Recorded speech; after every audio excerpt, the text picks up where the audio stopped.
Terima kasih Pak Suhaimi sudah nerima kami, Humas RSUD Kabupaten Lahad. Sebentar, kayaknya ini kesempatannya memang berharga, mungkin jarang juga ketemu terkait permasalahan yang terjadi mungkin di instalasi kami atau di rumah sakit kita, masalah ketidakpuasan pelanggan, terus ada juga masalah krisis kepercayaan mungkin yang terjadi karena beberapa isu, terus beberapa pemberitaan yang ada di media sosial, sehingga branding yang terjadi di RSUD Lahad ini yang kami lakukan kayaknya kurang berhasil. Untuk itu kami mohon kesediaan bantuan Bapak untuk memberikan trik atau motivasi buat kami untuk membenahi krisis kepercayaan terjadi di RSUD Lahad, sehingga branding pun akan mudah kami lakukan dan RSUD Lahad menjadi rumah sakit yang bisa memberikan mutu pelayanan yang terbaik, serta tingkat kepercayaannya pun terhadap kami menjadi meningkat. Untuk itu Pak, saya mohon untuk strategi branding yang bagus di media sosial. Jadi di era digital saat ini, media sosial itu memainkan peranan penting dalam membangun citra dan kepercayaan publik terhadap rumah sakit. Nah, strateginya gimana ini? Jadi pertama, itu membangun branding yang kuat dan konsisten. Jadi untuk menciptakan branding yang kuat, rumah sakit harus terlebih dahulu menentukan brand identity yang mencerminkan nilai-nilai, visi, misi lembaga.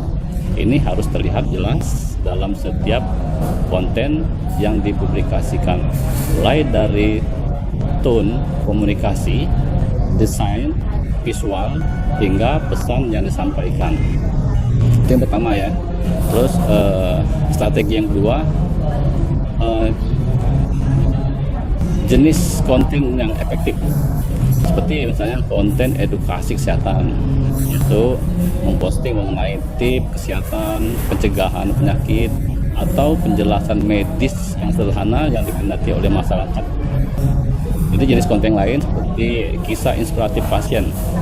Ini tentang konten berupa testimoni pasien atau kisah perjuangan dan kesembuhan yang bisa membangun kedekatan emosional dengan audiens. Tentu ini perlu izin resmi untuk menjaga etika serta privasi pasien.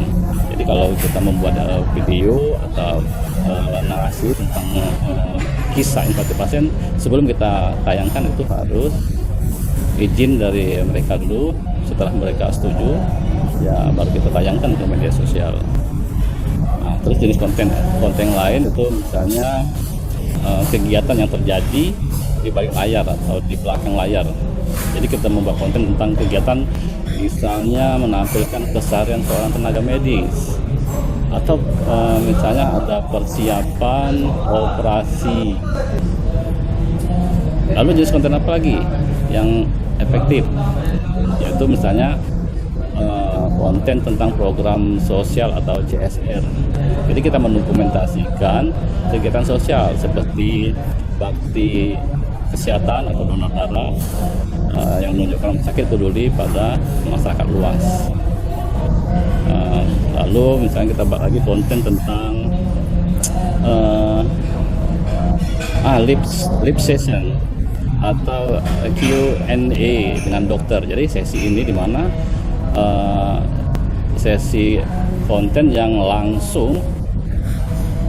siaran langsung maksudnya melalui Instagram atau melalui Facebook bersama dokter untuk menjawab pertanyaan kesehatan.